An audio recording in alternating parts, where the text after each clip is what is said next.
नमस्कार। आज हम साहित्य शास्त्र और हिंदी आलोचना इस पेपर के महाकाव्य के स्वरूप और उसके भारतीय तत्वों के बारे में आपसे बात कर रहे हैं। काव्य ये शब्द सुनते ही हमारे मन को एक सुकून मिलता है कि कुछ अच्छा सुनने को मिलेगा। कविता 4 शब्दों की भी होती है, कविता 400 शब्दों की भी होती है, 4 लाइनों की भी होती है और दीर्घ कविता तो बहुत बड़ी भी होती है। कुकुरमुत्ता में हमने देखा है, राम की शक्ति पूजा में हमने देखा है। लेकिन काव्य के जो प्रकार हैं उनको हम अगर देखते हैं तो पता चल जाता है कि महाकाव्य को प्रबंध काव्य कहा जाता है। काव्य के 2 प्रकार होते हैं, एक प्रबंध और दूसरा मुक्तक। प्रबंध काव्य के अंतर्गत महाकाव्य, खंडकाव्य और एकार्थ काव्य आता है। मुक्तक काव्य के अंतर्गत अन्य कविताएं या अन्य काव्य आता है, वो हम बाद में देखेंगे। पहले हम इस बात को जान लें कि महाकाव्य क्या चीज़ है।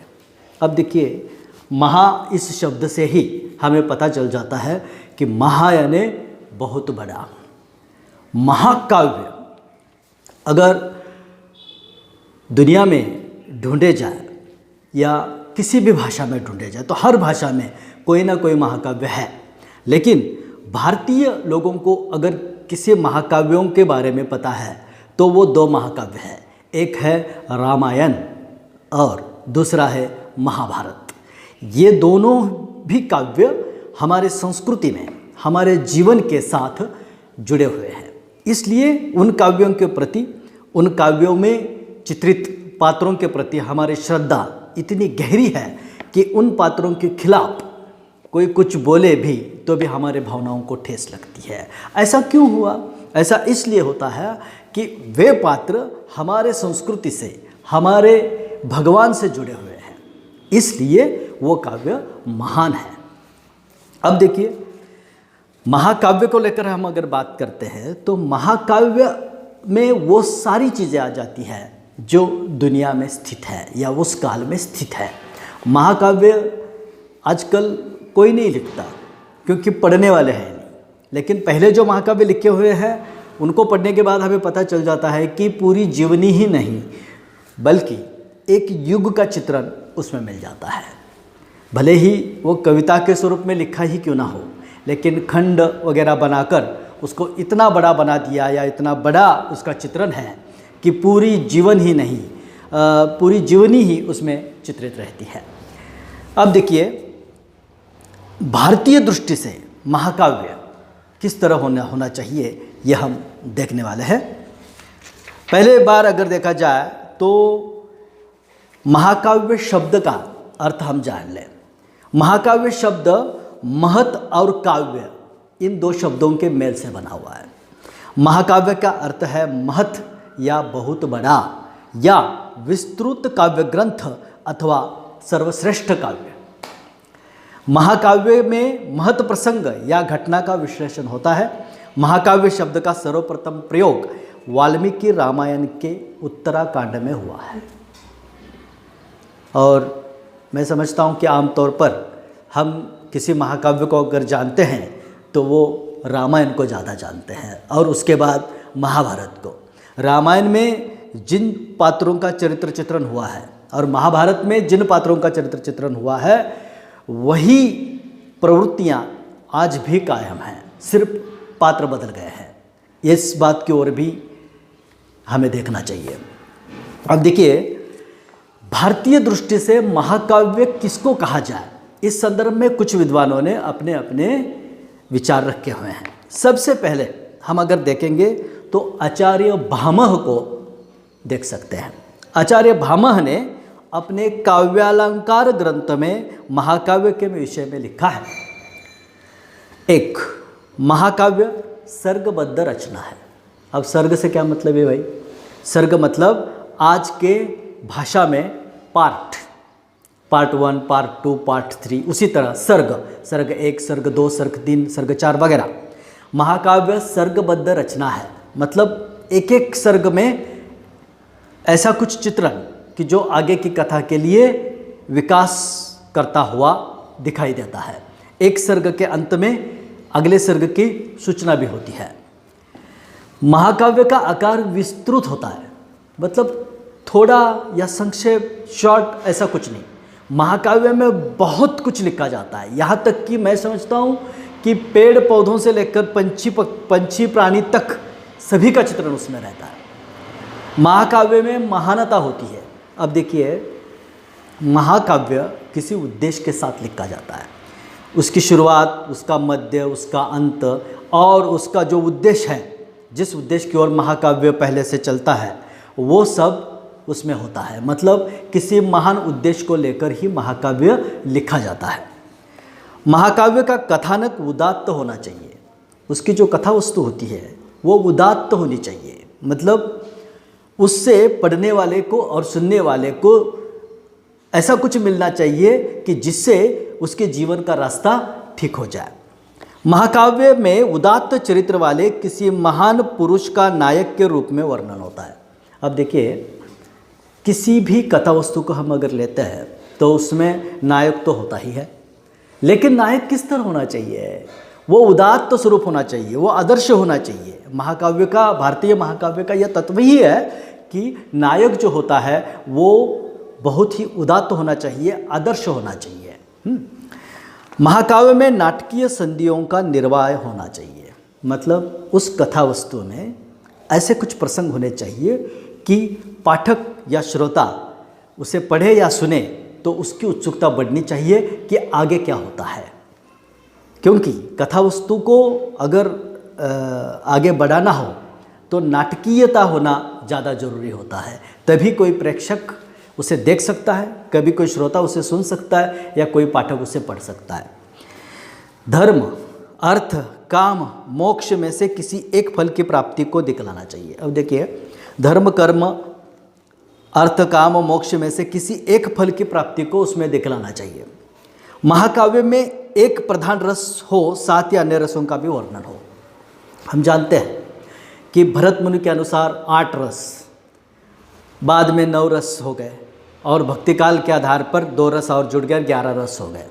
ये 11 रस तो आपको बताई है, लेकिन 11 रसों में से एक कोई रस महत्वपूर्ण होना चाहिए, चाहे वो श्रृंगार हो या वीर हो।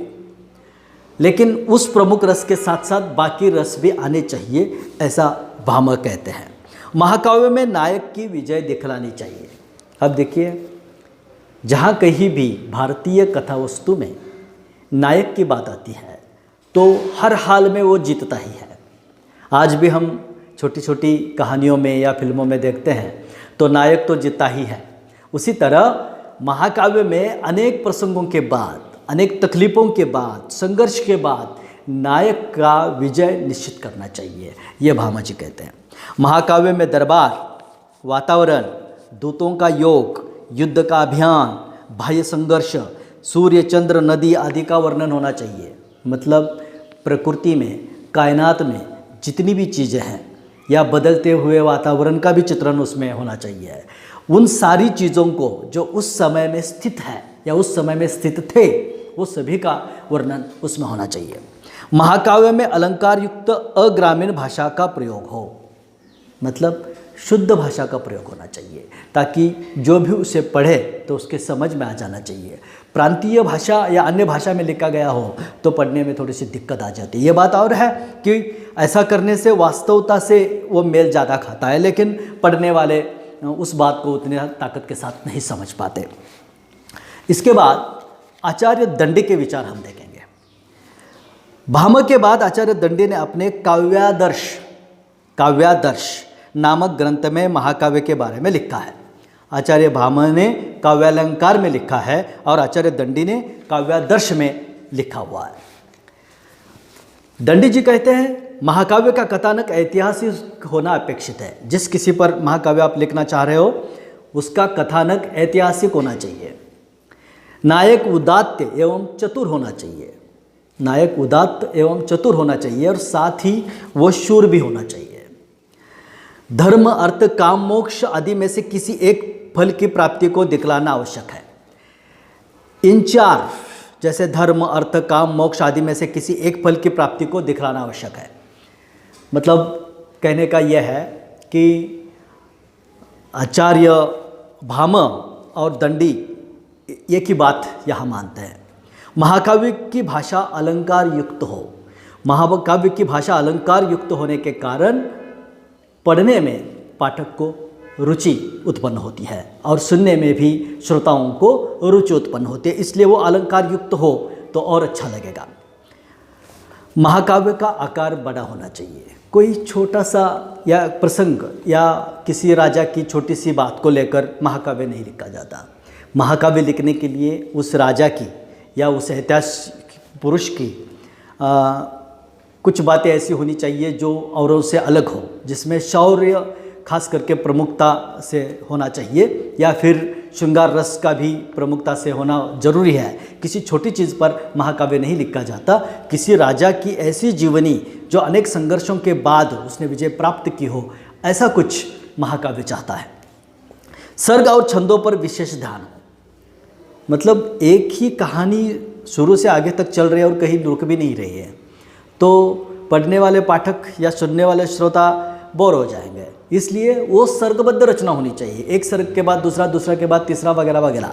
लेकिन ये कहा जाता है कि कम से कम 8 से कम सर्ग नहीं होने चाहिए। 8 से ज़्यादा सर्ग महाकाव्य में अपेक्षित है, क्योंकि 8 से कम सर्ग खंडकाव्य में अपेक्षित है। 8 के बाद अगर लिखा जाए तो वो महाकाव्य की ओर बढ़ता है। रस काव्य का प्राण है, अर्थात महाकाव्य रसों से भरा हो। रस के बिना जीवन नहीं, क्योंकि हमारे शरीर में 11 रस होते हैं। 8 मैंने पहले जैसे भरत मुनि का नाम ले लिया, बाद में भक्तिकाल के कारण वगैरह 2 रस हो गए, तो 11 रसों में से एक प्रमुख रस हो, दूसरा रस भी प्रमुख हो, या और बाकी के रस प्रसंगानुरूप उसमें होने चाहिए। अगर न हो तो पढ़ने वाले पाठक हो या सुनने वाले श्रोता हो, उनको उतनी रुचि उत्पन्न नहीं होती, उस काव्य के संदर्भ में उतना तादात्म्य स्थापित नहीं होता, क्योंकि व्यक्ति का जीवन अनेक रसों से भरा हुआ है और वो उस कथानक में अपने आप को खोजता है। अगर इसके जीवन में जो घटित हुआ वो वहाँ नहीं हुआ है तो वो तादात्म्य स्थापित नहीं कर पाता। महाकाव्य का नायक उदात्त एवं चतुर होना चाहिए। यहाँ भी दंडी और भाम एक ही विचार रखते हुए नजर आते हैं, जैसे महाकाव्य का नायक उदात्त एवं चतुर हो। अब देखिए आचार्य विश्वनाथ जी के ने साहित्य दर्पण नामक ग्रंथ में महाकाव्य के बारे में कहा है। उनका कौन सा ग्रंथ है? साहित्य दर्पण। उसमें उन्होंने लिखा हुआ है, महाकाव्य का आरंभ मंगलाचरण से होना चाहिए। कथानक सज्जनाश्रित एवं ऐतिहासिक हो।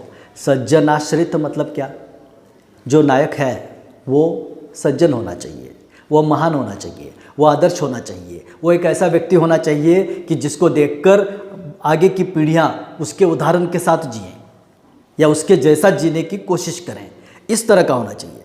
नायक कुलीन, क्षत्रिय, धीरोदात्त हो। नायक कुलीन हो, क्षत्रिय हो और धीरोदात्त मतलब सारे आदर्श गुणों से युक्त हो। उसमें ऐसी कोई कमी ना हो कि जिसके कारण कि नायक की परिभाषा ही बदल जाए, क्योंकि नायक हम उसी को कहते हैं जो आदर्श हो। कथा वस्तु सर्गों में विभाजित हो। अब तक 3 विद्वान हो गए, 3 विद्वानों ने यही कहा कि सर्गों में विभाजित होना चाहिए महाकाव्य को। चतुर्वर्ग, धर्म, अर्थ, काम, मोक्ष में से किसी एक फल की प्राप्ति को दिखलाना आवश्यक है। मतलब महाकाव्य को लिखने से पहले इस बात को लेखक को तय करना चाहिए कि धर्म, अर्थ, काम, मोक्ष में से किसी एक फल की प्राप्ति उसे दिखलाना आवश्यक है। सर्ग 8 से अधिक हो, सर्ग के अंत में छंद परिवर्तन आवश्यक है। मतलब छंद परिवर्तन आवश्यक है। श्रृंगार, वीर, शांत, इनमें से एक प्रधान रस हो तथा अन्य रस सहायक रूप में होने चाहिए। महाकाव्य का शीर्षक कवि, कथानक, नायक, नायिका तथा सर्गों के नाम के आधार पर हो। महाकाव्य का शीर्षक, जैसे राम की कथा है इसलिए रामायण, और महाभारत में अनेक पात्र हैं इसलिए भारत के नाम पर महाभारत ये नाम रखा गया। तो महाकाव्य का शीर्षक कवि, कथानक, नायक, नायिका तथा सर्गों के नाम के आधार पर होनी चाहिए। नाट्य संधियों का सफलता से निर्वाह होना चाहिए, मतलब नाटकीयता होनी चाहिए कथा वस्तु में। महाकाव्य में सज्जन प्रशंसा, दुर्जन निंदा, प्रकृति, यात्रा आदि का वर्णन होना चाहिए। मतलब छोटी से छोटी बात को लेकर बड़े से बड़े बात तक महाकाव्य में वर्णन होना चाहिए, तभी वो महाकाव्य कहा जा सकता है। क्योंकि महाकाव्य है और उसमें इन सारी चीज़ें नहीं है, तो प्रकृति कायनात के साथ अगर वो जुड़ा हुआ नहीं है तो वो महाकाव्य नहीं कहा जा सकता।